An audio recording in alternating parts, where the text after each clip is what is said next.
Hi guys, welcome to study couch. तो आज हम बात करेंगे इंडियन पॉलिटी के। तो इंडियन पॉलिटी का जो फर्स्ट चैप्टर है प्रीएम्बल ऑफ इंडियन कॉन्स्टिट्यूशन, इसके बारे में पूरा डिटेल में हम एनालिसिस करेंगे कि प्रीएम्बल एक्चुअली में होते क्या है, प्रीएम्बल का मीनिंग क्या है और क्या क्या प्रीएम्बल है, उसको अमेंड किया जा सकता है या नहीं किया जा सकता, उसकी क्या वो इंडियन कॉन्स्टिट्यूशन का पार्ट है या फिर नहीं है, और उससे रिलेटेड क्या क्या कंट्रोवर्सीज हैं, उन सब चीज़ों के बारे में पूरे डिटेल में हम एनालिसिस करेंगे। और अगर आपको ये वीडियो यूजफुल लगे then do like share and subscribe to study couch. Okay, so let's start. तो अभी सबसे पहले हम स्टार्ट करते हैं कि प्रीएम्बल एक्चुअली में होता क्या है। ठीक है, जैसे हमारी बुक होती है, ठीक है, तो बुक के स्टार्टिंग पेज में होता है क्या, चैप्टर्स के नाम लिखे होते हैं और फिर उनके साइड में पेज नंबर लिखे होते हैं, सारे चैप्टर्स के नाम होंगे और बोला जाएगा कि ये इस पेज से इस पेज तक है। तो इस तरीके से मतलब बेसिकली जो मेन हमारी जो बुक है उसके बारे में इंट्रोडक्शन दी जाती है उसके प्रीफेस में। तो इस तरीके से ही ये जो प्रीएम्बल होता है ये होता है। यहाँ पे बेसिक मतलब इसका ये हो गया कि जैसे मान लो जो हमारा मेन डॉक्यूमेंट जो है उस डॉक्यूमेंट्स के क्या ऑब्जेक्टिव हैं, क्या उसकी फिलॉसफी है, उन सब चीज़ों के बारे में यहाँ पे बात की जाती है, उसको हम प्रीएम्बल बोलते हैं। और जो इंडियन कॉन्स्टिट्यूशन की प्रीएम्बल जो बनाया गया है इसके पीछे मेन रीज़न ये था कि जो इंडियन कॉन्स्टिट्यूशन है उसका क्या इंटेंशन है उन सबको बारे में बताने के। और उसके साथ साथ जैसे उसकी जो इंडियन कॉन्स्टिट्यूशन को बनाया गया तो उसका क्या हिस्टोरिकल बैकग्राउंड रहा, कब उसको अडॉप्ट किया गया और उसकी कोर वैल्यूज़ क्या हैं, इन सब चीज़ों के बारे में जो पूरा एक इंट्रोडक्शन देता है वो देता है प्रीएम्बल। इस वजह से ही जो प्रीएम्बल है उसको इंडियन कॉन्स्टिट्यूशन में ऐड किया गया है। और सबसे पहले जो प्रीएम्बल के बारे में बताया जाता है वो बताया जाता है अमेरिकन कॉन्स्टिट्यूशन में। यूएसए का जो कॉन्स्टिट्यूशन है वो फर्स्ट था जिसमें कि प्रीएम्बल्स के बारे में बात की गई थी और वहीं से इसको अडॉप्ट किया गया है इंडिया के द्वारा और कई सारी कंट्रीज़ के द्वारा भी। तो मतलब बेसिकली अगर देखा जाए तो प्रीएम्बल जो है वो किसी भी कॉन्स्टिट्यूशन के एक इंट्रोडक्शन की तरह काम करता है या फिर उस कॉन्स्टिट्यूशन का जो प्रीफेस है उसकी तरह काम करता है। यहाँ पे कई सारे जो चीज़ें हैं वो उसके द्वारा पता लगाई जा सकती है, जैसे कि जो कॉन्स्टिट्यूशन है उसका सोर्स क्या है और उसकी नेचर क्या है, उसके ऑब्जेक्टिव्स क्या है, कब उसको अडॉप्ट किया गया है, ये सारी चीज़ें बताने का मेन काम प्रीएम्बल का होता है। अगर हम इसका थोड़ा हिस्टोरिकल बैकग्राउंड देखें तो जो इंडियन कॉन्स्टिट्यूशन के जो प्रीएम्बल्स हैं इनका जो आइडियाज़ का बारे में जो बात की गई थी वो सबसे पहले की गई थी पंडित जवाहरलाल नेहरू के द्वारा। उनके द्वारा एक जो ऑब्जेक्टिव रेजोल्यूशन जो चलाए गए थे उनमें प्रीएम्बल के बारे में मेनली बात की गई थी और इसको बेसिकली बनाया गया था 1947 में। ठीक है, 1947 में 22 जनवरी 1947 को इसको बनाया गया था। बेसिकली जो ऑब्जेक्टिव रेजोल्यूशन पंडित नेहरू के थे इनके बारे में। बट जो कॉन्स्टिट्यूएंट असेंबली जो थी उनके द्वारा इसको 26 नवंबर 1949 में अडॉप्ट किया गया था और ये इफेक्ट में आया था 26 जनवरी 1950 को। मतलब कि जो रिपब्लिक डे है जब सेलिब्रेट किया जाता है उस दिन इसको इफेक्ट में लाया गया था मेनली। तो अगर हम इंडिया का थोड़ा और बैकग्राउंड देखें तो 1947 से पहले जब ये इंडियन इंडिपेंडेंस एक्ट 1947 आया था, इससे पहले इंडिया जो था वो बेसिकली एक मतलब कॉलोनी थी ब्रिटिश एम्पायर की। उसके बाद में 15 अगस्त 1947 से जो 26 जनवरी 1950 जो था, इसके बीच का जो पीरियड है उस पीरियड में इंडिया का जो पॉलिटिकल स्टेटस था वो ब्रिटिश का जो कॉमनवेल्थ ऑफ नेशन था उसके एक डोमिनियन स्टेटस की तरह था मेनली। और रिपब्लिक डे के बाद में 26 जनवरी 1950 के बाद में इंडिया ने खुद को एक सॉवरन रिपब्लिक डिक्लेयर किया था और वो फिर ब्रिटिश जो डोमिनियन जो था उससे खुद को सीज कर दिया गया था, पूरी तरह से वहाँ से हट गई थी, खुद एक सॉवरन रिपब्लिक बना था इंडिया। बट अगर पाकिस्तान की हम बात करें तो वो डोमिनियन स्टेटस में, ब्रिटिश का जो डोमिनियन स्टेटस था वो रहा था 1956 तक, 1956 तक। अब यहाँ पे जैसे ये जो प्रीएम्बल्स हैं ये बेसिकली जस्टिसेबल तो है नहीं, मतलब कि कोर्ट में इनको इन्फोर्स नहीं किया जा सकता। मेन इनका काम होता है बेसिकली जो इंडियन कॉन्स्टिट्यूशन है उसके जो ऑब्जेक्टिव्स हैं, या फिर जैसे मतलब कभी कभी ऐसी सिचुएशन हो जाती है कि आर्टिकल जो होता है कोई भी इंडियन कॉन्स्टिट्यूशन का जो आर्टिकल है उसकी लैंग्वेज काफ़ी ज़्यादा एम्बिग्यूअस हो जाती है, तो उस ऐसी सिचुएशन में जो कोर्ट है उस आर्टिकल को इंटरप्रेट करने के लिए प्रीएम्बल्स का यूज़ करते हैं, ये इनका मेन काम होता है। अब जो आर्टिकल 394 है इंडियन कॉन्स्टिट्यूशन का वो बेसिकली बोलता है कि जैसे आर्टिकल 5, 6, 7, 8, 9, 60, 324, 367, 379 एंड 394, ये जो आर्टिकल्स हैं ये बेसिकली इफेक्ट में आए थे जब कॉन्स्टिट्यूशन को अडॉप्ट किया गया था, मतलब कि 26 नवंबर 1949 को। ओके। और इसके अलावा जो इन सब आर्टिकल्स के अलावा जो बाकी आर्टिकल्स हैं वो सारे तब स्टार्ट हुए थे 26 जनवरी 1950 के बाद से। ओके, तो यहाँ पे ये काफ़ी इंपॉर्टेंट चीज़ है, इन सब के बारे में बात की जाती है आर्टिकल 394 में। और जो ये इंडियन कॉन्स्टिट्यूशन का जो प्रीएम्बल है, जो कि प्रीफेस की तरह होता है, ये कुछ इस टाइप का होता है। ओके, तो जैसे कि आप लोग यहाँ पे देख सकते हैं कि we the people of India having solemnly resolved to constitute India into a sovereign socialist secular democratic republic and to secure to all its citizens justice, liberty, equality, fraternity in our constituent assembly this 26th day of November 1949 do hereby adopt, enact and give to ourselves this constitution। ठीक है, तो जैसे कि आप लोग यहाँ पे देख सकते हैं कि we the people of India, तो यहाँ पे जो इंडियन कॉन्स्टिट्यूशन को अथॉरिटी दी जा रही है, जो ऑथोराइज किया जा रहा है, वो किया गया है इंडियन पीपल्स के द्वारा, मतलब इंडियन सिटीजन जो है उन सब के द्वारा। और यहाँ पे जो इंडियन स्टेट्स की जो नेचर की बात की जाती है, तो वहाँ पे इंडिया को किस तरह का कॉन्स्टिट्यूट करने की बात की जा रही है, सोवन सोशलिस्ट सेकुलर डेमोक्रेटिक रिपब्लिक। और यहाँ पे इसके ऑब्जेक्टिव की बात करें तो मतलब ये जो इसके सिटीजन्स हैं उन सब के लिए क्या दे रहा है, जस्टिस दे रहा है, इक्वलिटी, लिबर्टी और फ्रेटर्निटी।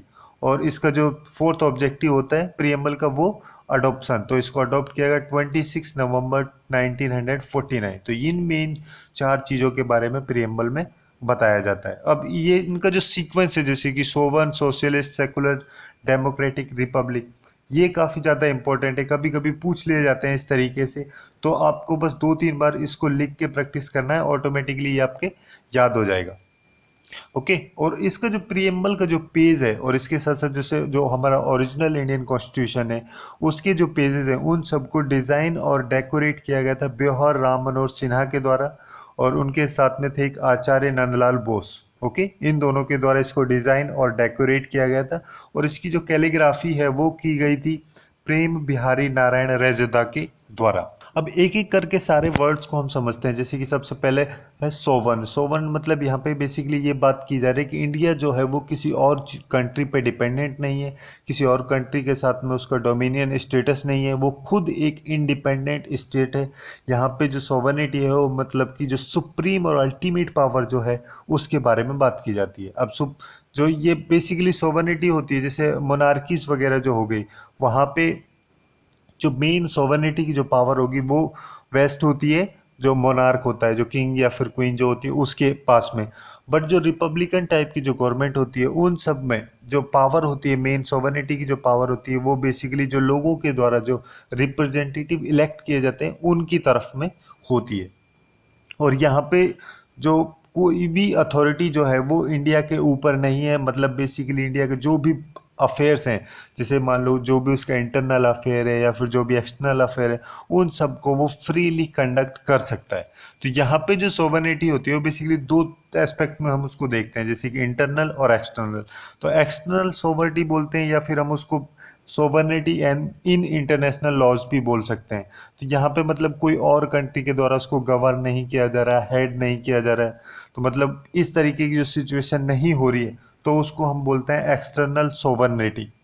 और यहाँ पे बेसिकली जो इंडिया के एक्सटर्नल सोवर्निटी है, यहाँ पे इसका मतलब ये हो गया कि जैसे कोई भी फॉरेन टेरिटरी है उसको इंडिया एक्वायर भी कर सकता है और उसको सीड भी कर सकता है, खुद का जो पार्ट है उसको किसी और कंट्री के लिए। बट यहाँ पे जो लिमिटेशंस लगाई गई है वो इंडियन कॉन्स्टिट्यूशन के द्वारा लगाई गई है, ना कि किसी और कंट्री के द्वारा। और दूसरा आता है इंटरनल सोवर्निटी। इंटरनल सोवर्निटी मतलब कि जो रिलेशनशिप है इंडिया का, जो इंडिया का जो सेंट्रल है उसका स्टेट्स के साथ में जो रिलेशन है उसको कंडक्ट कराने का जो उसका रिलेशनशिप है वो होती है इंटरनल सोवर्निटी। यहाँ पे मतलब कि जैसे इंटरनल सोवर्निटी जो है वो इंडिया की जो भी डोमेस्टिक अफेयर्स हैं उन सबको कैसे कंडक्ट कराया जाए, इसके लिए सेंट्रल के द्वारा 4 उसको ऑर्गन्स बनाए गए हैं मेनली। जैसे कि एग्जीक्यूटिव सेक्टर है, फिर दूसरा लेजिस्लेचर सेक्टर है, थर्ड जुडिशरी है और फोर्थ एडमिनिस्ट्रेटिव है। तो इन सेक्टर्स के थ्रू सेंटर जो है स्टेट्स को गवर्न या कंट्रोल करता है। मेनली ये जो इंटरनल सोवर्निटी है इस तरीके की होती है। अब वैसे तो इंडिया सोवन कंट्री 26 जनवरी 1950 को बन गया था, बट यहाँ पे एक क्वेश्चन अराइज होता है कि जैसे कई सारी इंटरनेशनल कम्युनिटी है, कॉमनवेल्थ ऑफ नेशंस है, या फिर उसके अलावा यूएनओ है, यूनाइटेड नेशंस ऑर्गेनाइजेशन, तो इन सब का मेंबर्स होने के बाद में क्या इंडिया की जो सोवनिटी है वो कॉम्प्रोमाइज होती है? तो यहाँ पे पंडित नेहरू के द्वारा एक स्टेटमेंट बोला गया था कि जो इंडिया की मेंबरशिप है कॉमनवेल्थ गेम्स ऑफ नेशंस में, और उसके साथ साथ जो किंग है उसको एक्सेप्ट करना, ठीक है, एज हेड ऑफ कॉमनवेल्थ, और उसके साथ साथ जैसे जो भी इंडिपेंडेंट नेशंस हैं उन सब की जो फ्री एसोसिएशन हो रही है इस कॉमनवेल्थ गेम्स ऑफ नेशंस में, उस सिंबल को भी एक्सेप्ट करना, ये सब, और इसके साथ साथ जो यूनाइटेड नेशन ऑर्गेनाइजेशन जो है जिसका कि इंडिया जो है 1945 में 1945 में यूएनओ का मेंबर बना था, तो इन सब की जो मेंबरशिप है वो बेसिकली इंडिया की जो सॉवरेनिटी है उसको किसी भी एक्सटेंट में अफेक्ट नहीं करता है। ये बेसिकली एक बस वॉलेंटरली एसोसिएशन है इंडिया का इन सब के साथ में, तो यहाँ पे मेनली ये चीज़ बोली जाती है। अब यहाँ पे सेकंड वर्ड था सोशलिस्ट। सोशलिस्ट मतलब जिसको कि 42nd कॉन्स्टिट्यूशनल अमेंडमेंट एक्ट के द्वारा 1976 में ऐड किया गया था। वैसे तो जो कॉन्स्टिट्यूशन है उसमें सोशलिस्ट कंटेंट है ही, जैसे कई सारी डीपीएसपीज जो हैं जिनको directive principle of state policies बोला जाता है, उन सब में भी सोशलिस्ट के बारे में बात की जाती है। तो यहाँ पे जो सोशलिस्ट जो ये वर्ड है इसका मतलब यहाँ पे बेसिकली ये होगा कि जो वेल्थ है वो इक्वली शेयर होनी चाहिए सोसाइटी में, जो मतलब जो डिस्ट्रीब्यूटिव जस्टिस जो होता है उसके थ्रू, मतलब कि कुछ ही लोगों के हाथ में नहीं रहनी चाहिए, ये यहाँ पे मेन बात की जाती है। और यहाँ पे जो सोशलिस्ट टर्म जो प्रियम्बल में यूज़ की गई है इसका मेन यहाँ पे ड्राइव किया गया है इसको डेमोक्रेटिक सोशलिज्म से। यहाँ पे डेमोक्रेटिक सोशलिज्म से इसको मेनली ड्राइव किया गया है, जिसका मतलब यहाँ पे बेसिकली ये हो गया कि देखो, जो सोशलिज्म होता है वो दो टाइप का होता है, डेमोक्रेटिक और कम्युनिस्ट। ठीक है, तो कम्युनिस्ट में ये होता है कि जैसे जो भी प्रोडक्शन होता है या फिर जो भी डिस्ट्रीब्यूशन होता है उन सबको नेशनलाइज कर दिया जाता है, सबको कंट्रोल सेंट्रल के द्वारा या स्टेट के द्वारा मतलब कंट्री के द्वारा किया जाता है, और पूरी तरह से जो प्राइवेट प्रॉपर्टी होती है उसको अबॉलिश कर दिया जाता है। और वहीं पे अगर हम डेमोक्रेटिक सोशलिज्म की बात करें तो यहाँ पे बेसिकली ये एक मिक्स्ड इकोनॉमी होती है, जहाँ पे कुछ चीज़ें पब्लिक के द्वारा चलाई जाती है, पब्लिक मतलब यहाँ पे सेंट्रल या स्टेट के द्वारा, और कुछ प्राइवेट सेक्टर्स के द्वारा, मतलब दोनों एक साथ में एग्जिस्ट करते हैं, को एग्जिस्ट करते हैं साइड बाय साइड। तो यहाँ पे जो सुप्रीम कोर्ट है उसके द्वारा भी बोला गया था कि जो डेमोक्रेटिक सोशलिज्म जो है उसका मेन मतलब यहाँ पे रखने का ये जो रखा गया है, जो सोशलिस्ट वर्ड प्रियम्बल में यूज़ किया गया है जिसको रेफर किया जाता है डेमोक्रेटिक सोशलिज्म से, जिसका मेन मकसद यहाँ पे एक जो पॉवर्टी है या फिर इग्नोरेंस जो है, जो डिजीजेज हैं, या फिर लोगों की जो इनइक्वालिटी है उन सबको एंड किया जा सके, इस वजह से जो डेमोक्रेटिक सोशलिज्म है उसको रेफर यहाँ पे किया जाता है। अब यहाँ पे थर्ड वर्ड था सेक्युलर। ठीक है, सेक्युलर मतलब बेसिकली वैसे तो हो गया कि जो कोई भी स्टेट है, स्टेट की जब भी हम बात करें बेसिकली कंट्री की बात करें, तो कोई भी स्टेट जो है वो रिलेशंस में उस कंट्री के लोगों के जो रिलेशंस उस समय बिल्कुल इंटरफेयर नहीं करता है। ठीक है, और कुछ कंट्रीज में ऐसा होता है कि वो किसी एक स्पेसिफिक रिलेशंस को प्रेफर करते हैं, और जो इंडिया है वहाँ पे सीन थोड़ा अलग है। वहाँ पे सिचुएशन ऐसी है कि इंडिया जो है किसी एक पर्टिकुलर रिलीजन को प्रमोट नहीं करेगा, बट उसके साथ साथ वो बाकी सारे रिलीजन्स को प्रमोट करने के लिए कुछ ना कुछ कर सकता है। तो इस टाइप का जो ये सेकुलर है इंडिया में बोला गया है, और इस टाइप का ही सेकुलरिज्म के बारे में बात की जाती है प्रियम्बल में, जिसको कि 42nd कॉन्स्टिट्यूशनल अमेंडमेंट एक्ट के अंदर ऐड किया गया था। यहाँ पे 74 में जो सेकुलर स्टेट है उसके बारे में सुप्रीम कोर्ट के द्वारा बोला गया था कि जो वैसे तो इंडियन कॉन्स्टिट्यूशन में सेकुलर के बारे में बात की नहीं जाती थी, ठीक है, प्रियम्बल में तो लिखा नहीं था सेकुलर वर्ड, बट जो इंडियन कॉन्स्टिट्यूशन जो बनाया गया था तो उसमें मतलब इम्प्लिसिटली जो सेकुलर है उसके बारे में बात की जाती है, सेकुलरिटी के बारे में, क्योंकि जो इंडियन कॉन्स्टिट्यूशन में उसमें फंडामेंटल राइट आर्टिकल 25 से 28 तक हैं, जो बेसिकली जो फ्रीडम ऑफ रिलीजन है उसके बारे में वहाँ पे बात की जाती है, उन सब की गारंटी दी जाती है। तो ऑब्वियसली सेकुलरिज्म तो था ही, तो और उसको 1976 में प्रीएम्बल में भी ऐड किया गया। तो यहाँ पे मतलब जो सेकुलरिज्म है जिसका मतलब बेसिकली ये होता है कि गवर्नमेंट और जो रिलीजियस ग्रुप्स जो हैं उन सब में क्या रिलेशन होता है उसको बारे में बात की जाती है सेकुलरिज्म में। और जो स्टेट होता है जो उसका कोई पर्टिकुलर रिलीजन नहीं होता। जैसे कि अभी हम बात कर रहे थे, सारे सिटीजन्स जो हैं अपने चॉइस के हिसाब से आप कोई भी रिलीजन प्रोफेस कर सकते हैं, प्रैक्टिस कर सकते हैं और प्रोपोगेट कर सकते हैं।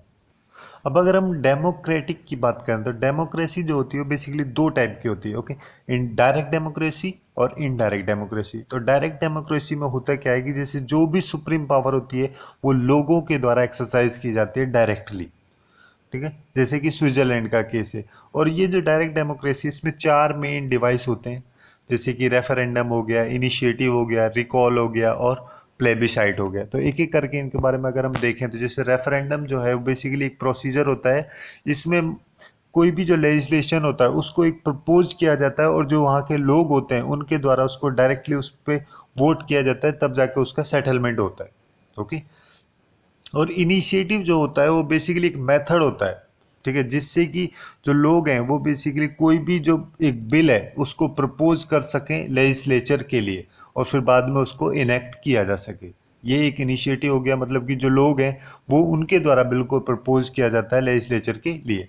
और रिकॉल जो होता है वो बेसिकली यहाँ पे जो वोटर्स हैं वो उसके जो रिप्रेजेंटेटिव होते हैं या फिर जैसे कोई भी ऑफिसर हो गया, उन सबको वो रिमूव कर सकते हैं उनकी एक्सपायरी का जो टर्म है उससे पहले, अगर वो खुद की जो ड्यूटीज जो हैं उनको अच्छे से डिस्चार्ज नहीं कर पा रहा है तो ऐसी सिचुएशन में रिकॉल का किया जाता है इनिशिएटिव। ठीक है, जिससे कि मतलब जो भी उनके रिप्रेजेंटेटिव हैं या फिर जो भी ऑफिसर्स हैं उन सबको उनकी पोस्ट से रिमूव किया जा सकता है।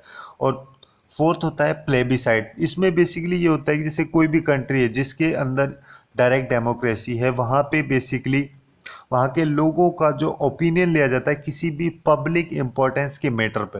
तो मतलब जैसे जो भी टेरिटोरियल डिस्प्यूट जो होते हैं उन सब टाइप की प्रॉब्लम्स को सॉल्व करने के लिए प्लेबिसाइड का यूज़ किया जाता है डायरेक्ट डेमोक्रेसी में। बट जो इंडिया है वहाँ पे है इनडायरेक्ट डेमोक्रेसी। इनडायरेक्ट डेमोक्रेसी मतलब लोग डायरेक्टली तो सुप्रीम पावर जो है उसको एक्सरसाइज नहीं करते हैं, बट वो उनके जो रिप्रेजेंटेटिव होते हैं उनको इलेक्ट करते हैं और फिर उनके द्वारा गवर्नमेंट चलाई जाती है। तो इस टाइप की जो डेमोक्रेसी होती है उसको हम बोलते हैं इनडायरेक्ट डेमोक्रेसी। और यही डेमोक्रेसी जो है इंडिया में चलती है। और ये जो डेमोक्रेसी है भी दो तरीके की होती है। जो रिप्रेजेंटेटिव टाइप की जो डेमोक्रेसी, एक पार्लियामेंट्री और एक प्रेसिडेंशियल है। और जो इंडिया कॉन्स्टिट्यूशन है उसमें बात की जाती है रिप्रेजेंटेटिव पार्लियामेंट्री डेमोक्रेसी के बारे में। ठीक है, जिसमें बेसिकली जो एग्जीक्यूटिव जो होगा, एग्जीक्यूटिव हेड जो होगा वो लेजिस्लेचर के लिए रेस्पॉन्सिबल होता है, जो भी उसकी पॉलिसीज होती हैं, जो भी एक्शंस होते हैं। और इन सब में जैसे यूनिवर्सल एडल्ट फ्रेंचाइज है, पीरियडिक टाइम पे जो इलेक्शंस होते हैं, रूल ऑफ लॉ होता है, जुडिशरी की जो इंडिपेंडेंस है, और किसी भी टाइप का जो डिस्क्रिमिनेशन हो रहा है उसको एब्सेंस करना। तो इस टाइप की जो चीज़ें हैं वो होती हैं रिप्रेजेंटेटिव पार्लियामेंट्री डेमोक्रेसी में। और यहाँ पे जो डेमोक्रेटिक टर्म जो यूज़ की गई प्रीएम्बल में काफ़ी ज़्यादा ब्रॉड है। तो मतलब ये पॉलिटिकल डेमोक्रेसी की बात तो करता नहीं है, उसके साथ साथ जैसे सोशल डेमोक्रेसी है और इकोनॉमिक डेमोक्रेसी है, उन सब के बारे में भी पूरी तरीके से इस डेमोक्रेसी वर्ड में जो कि प्रीएम्बल में है इसमें बात की जाती है। अब बात करते हैं रिपब्लिक के बारे में। ठीक है, तो जो रिपब्लिक होती है वो बेसिकली जैसे कोई भी डेमोक्रेटिक पॉलिटी जो है, कोई भी कंट्री की जो डेमोक्रेटिक पॉलिटी है वो बेसिकली दो टाइप की होती है, एक तो मोनार्की होती है, एक रिपब्लिक होती है। तो मोनार्की में होता है कि जो हेड ऑफ स्टेट होता है वो ज़्यादातर किंग होता है या फिर क्वीन होती है, और जो हेरिडेटरी पोजिशन है वो उसके द्वारा एंजॉय की जाती है।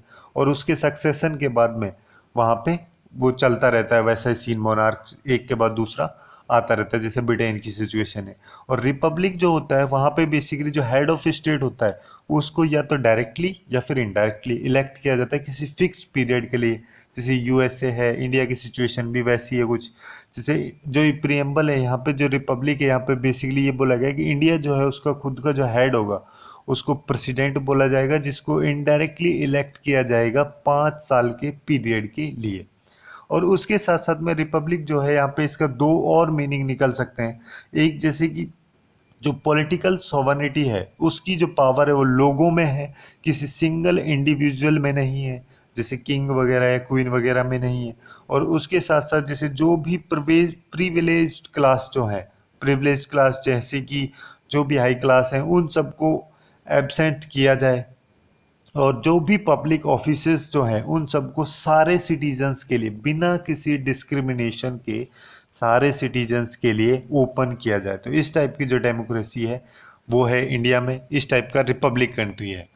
और उसके साथ साथ जैसे कि जो सिटीजन्स हैं उन सब के लिए क्या क्या ऑब्जेक्टिव है प्रियम्बल्स में, उन सब की बात करें तो सबसे पहले आता है जस्टिस।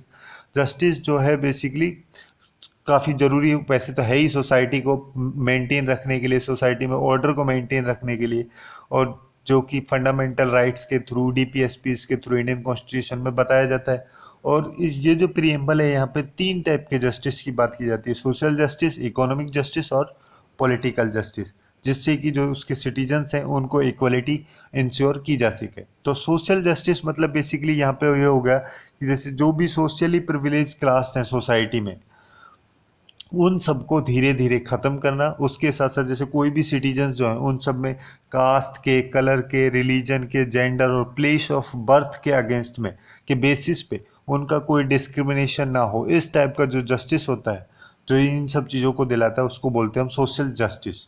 और उसके अलावा दूसरा आता है इकोनॉमिक जस्टिस। इकोनॉमिक जस्टिस का मतलब यहाँ पे बेसिकली होगी जैसे मैन और वुमेन जो है उनको इनकम के बेसिस पे डिस्क्रिमिनेट ना किया जाए, वेल्थ के बेसिस पे उनको डिस्क्रिमिनेट ना किया जाए, उनका जो इकोनॉमिक स्टेटस है उसके बेसिस पे उनको डिस्क्रिमिनेट ना किया जाए, और जो वेल्थ है उसका इक्विटेबल डिस्ट्रीब्यूशन हो, और जो भी इकोनॉमिक इनक्वालिटीज़ हैं उन सबको एंड किया जा सके। ये सारी चीज़ों के बारे में बात की जाती है इकोनॉमिक जस्टिस में। और उसके अलावा जैसे पॉलिटिकल जस्टिस जो है उसमें बेसिकली जैसे free and fair opportunity provide कराई जाए इंडिया के सिटीजन्स के लिए, जिससे कि वो जो पॉलिटिकल प्रोसेस जो है, या फिर जैसे कि मतलब पॉलिटिकली जो पार्टीज में जो पार्टिसिपेशन होता है, या फिर जैसे जो रिप्रेजेंटेटिव जो होते हैं उन सब में उनको fair and free opportunity provide कराई जाए। उसके साथ साथ जैसे जो भी इक्वल पॉलिटिकल राइट्स हैं वो इक्वली उन सबको डिस्ट्रीब्यूट किया जाए बिना किसी डिस्क्रिमिनेशन के। ये सारी चीज़ों के बारे में बात की जाती है पॉलिटिकल जस्टिस में। और उसके अलावा एक टर्म थी लिबर्टी। लिबर्टी मतलब बेसिकली यहाँ पे ये हो गया कि लोगों के पास में पूरा फ्रीडम है कि वो अपनी लाइफ कैसे जीना चाहते हैं, क्या उनके पॉलिटिकल व्यूज़ होने चाहिए, और सोसाइटी में उनका कैसा बिहेवियर होना चाहिए, ये सारा उन पे खुद पे डिपेंडेंट है, वो खुद चूज कर सकते हैं। वो किसी तरीके से उनको बांध के नहीं रखा है बेसिकली। बट यहाँ पे इसका मतलब ये नहीं है कि कुछ भी कर जाओ तुम, ठीक है। तो यहाँ पे मतलब जो भी लॉ, इंडियन कॉन्स्टिट्यूशन के अंदर जो लॉ है उसके अंदर रहकर ही ये सारी चीज़ें करनी है। और उसके अलावा एक टर्म थी इक्वलिटी। इक्वलिटी मतलब कि कोई भी सोसाइटी में जैसे स्पेशल प्रिविलेज किसी और को नहीं दिया जाएगा, इक्वली सबको ट्रीट किया जाए, सारे लोगों के लिए इक्वल अपॉर्चुनिटी प्रोवाइड कराई जाए बिना किसी डिस्क्रिमिनेशन के। और एक टर्म थी फर्टर्निटी। फर्टर्निटी मतलब बेसिकली जिस भाईचारा टाइप की, मतलब जो लोग हैं इंडियन सिटीजन जो हैं उन सब में आपस में ब्रदरहुड होना चाहिए, भाईचारा होना चाहिए, कंट्री के साथ में उनका एक इमोशनल अटैचमेंट होना चाहिए, जिससे कि जो इंडिया की जो डिग्निटी है और जो यूनिटी है उसको प्रमोट किया जा सके, उसको मेंटेन रखा जा सके। इस वजह से ही जो लोग हैं इंडियन सिटीजन जो हैं उन सब का कंट्री के साथ में और लोगों के साथ में एक इमोशनल अटैचमेंट होना चाहिए। और ये जो तीनों वर्ड्स जो हैं लिबर्टी, इक्वलिटी और फर्टर्निटी जो हैं, इन सबको जो फ्रेंच रेवोल्यूशन का जो फ्रेंच मोटो था वहाँ से इन तीनों को अडॉप्ट किया गया है बेसिकली। अब यहाँ पे मेन क्वेश्चन ये आता है कि जो प्रियम्बल है क्या वो इंडियन कॉन्स्टिट्यूशन का पार्ट है या फिर नहीं है। तो इससे रिलेटेड कई सारी कंट्रोवर्सीज चली थी, जैसे कि एक थी बेरूबारी केस, जो कि 1960 का एक केस था।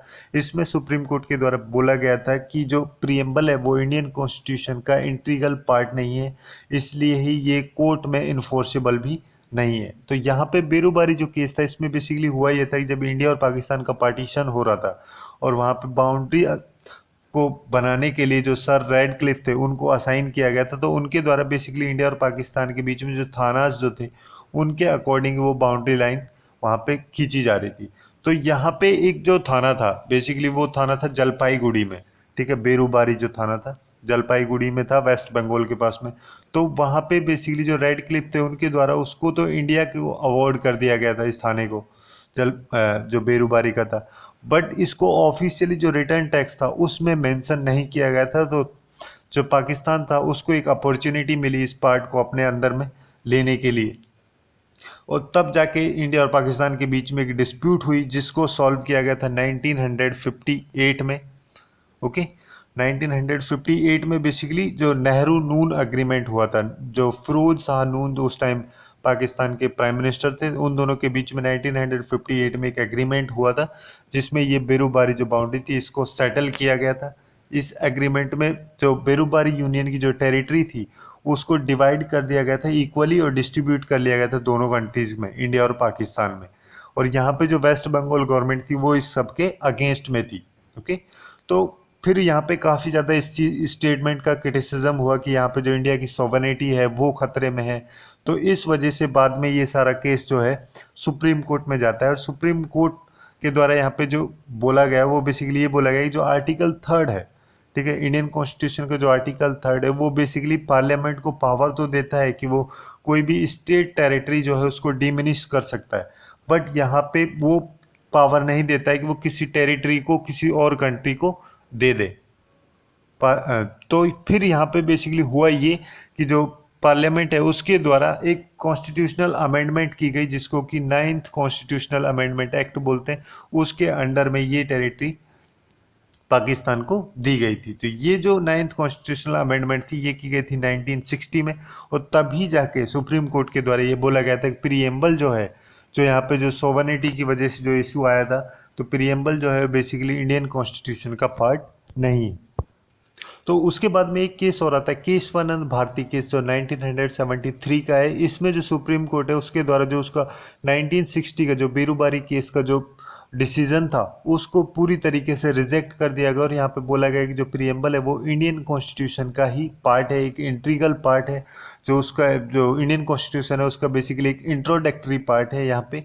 और बट ये जो जस्टिस है, एडमिनिस्ट्रेशन का जो जस्टिस है उसमें जस्टिसेबल नहीं है। तो ये जो केस क्या है इसके बारे में हम नेक्स्ट लेक्चर में अच्छे से पढ़ेंगे, क्योंकि वहाँ पे इसकी ज़्यादा इंपॉर्टेंस, तो अभी तो बस बेसिक ही समझ लो कि जो सुप्रीम कोर्ट है उसके द्वारा जो केशवानंद भारती केस था उसमें जो बेरूबारी केस में जो डिसीजन लिया गया था कि जो प्रीएम्बल इंडियन कॉन्स्टिट्यूशन का पार्ट नहीं है उसको रिजेक्ट कर दिया गया था इसमें, और इसमें बेसिकली प्रीएम्बल को इंडियन कॉन्स्टिट्यूशन का पार्ट माना गया था। यहाँ पे बेसिकली 13 जजेस की बेंच थी जिसके द्वारा ये हियरिंग की गई थी। और इसके साथ साथ एक 1995 में 1995 में भी एक और केस आया था सेंट्रल गवर्नमेंट का एलआईसी के साथ में। तो उसमें भी सुप्रीम कोर्ट के द्वारा वंस अगेन बोला गया था कि प्रीएम्बल जो है इंडियन कॉन्स्टिट्यूशन का पार्ट है और ये डायरेक्टली इन्फोर्सेबल नहीं है कोर्ट में। और यहाँ पे बेसिकली ये भी बोला गया कि जो प्रीएम्बल है वो उसको अमेंड किया जा सकता है, मतलब कि यहाँ पे अमेंडमेंट का मेन फंडा जो रखा गया था वो रखा गया था केशवानंद भारती केस में, ये कि अमेंडमेंट तुम कर सकते हो, बट यहाँ पे जो इंडियन कॉन्स्टिट्यूशन की जो बेसिक स्ट्रक्चर है उसको अल्टर नहीं किया जा सकता, उसको बिना छुए तुम इंडियन कॉन्स्टिट्यूशन को अमेंड कर सकते हैं आर्टिकल 368 के थ्रू। तो इस वजह से ही जो जो 42nd कॉन्स्टिट्यूशनल अमेंडमेंट एक्ट आया था 1976 में, जिसमें बेसिकली ये जो वर्ड्स ऐड किए गए थे जैसे सोशलिस्ट, सेकुलर और इंटीग्रिटी जो वर्ड थे ये 42nd कॉन्स्टिट्यूशनल अमेंडमेंट एक्ट के अंडर ऐड किए गए थे 1976 में। और यहाँ पे जो यूनिटी ऑफ नेशन जो था, पहले यूनिटी ऑफ नेशंस के नाम से होता था, बट बाद में इसको चेंज करके unity and integrity of the nation इस तरीके से ऐड किया गया था ये 42nd कॉन्स्टिट्यूशनल अमेंडमेंट एक्ट के बाद में। और जो सोशलिस्ट और सेकुलर जो है ये सारे वर्ड्स जो है सोवर्न और डेमोक्रेटिक वर्ड्स के बीच में ऐड किए गए थे यहाँ पे बेसिकली। तो यहाँ पे मेन जो चीज़ बोली गई थी वो यही बोली गई थी कि जो इंडियन कॉन्स्टिट्यूशन है उसको किसी भी तरीके से अमेंड किया जा सकता है आर्टिकल 368 के अंडर में, बट जो इंडियन कॉन्स्टिट्यूशन की जो बेसिक स्ट्रक्चर है या फिर प्रीएम्बल की जो बेसिक स्ट्रक्चर है उसको अमेंड नहीं किया जा सकता, उसको अल्टर नहीं किया जा सकता, उसको उसमें कोई चेंजेस नहीं किए जा सकते। तो यही थे कुछ इंपॉर्टेंट फैक्ट प्रीएम्बल्स के बारे में। और प्रीएम्बल से रिलेटेड आप सबके लिए क्वेश्चन है, आप लोग यहाँ पे इसको अटेम्प्ट करके कमेंट सेक्शन में बताएं कि इसका आंसर क्या होगा। यहाँ पे बेसिकली प्रीएम्बल के बारे में यहाँ पे 5 स्टेटमेंट दिए गए हैं, इन सबको सीक्वेंस में बताना है कि कौन सा कब आता है। ओके, और इसका आंसर आपको कमेंट सेक्शन में कमेंट करके बताना है कि इसका आंसर क्या होगा। So आज के लिए बस इतना ही। Hopefully you guys find it useful, and if you find it useful then do like, share and subscribe to Study Couch. Thanks for watching and have a good day.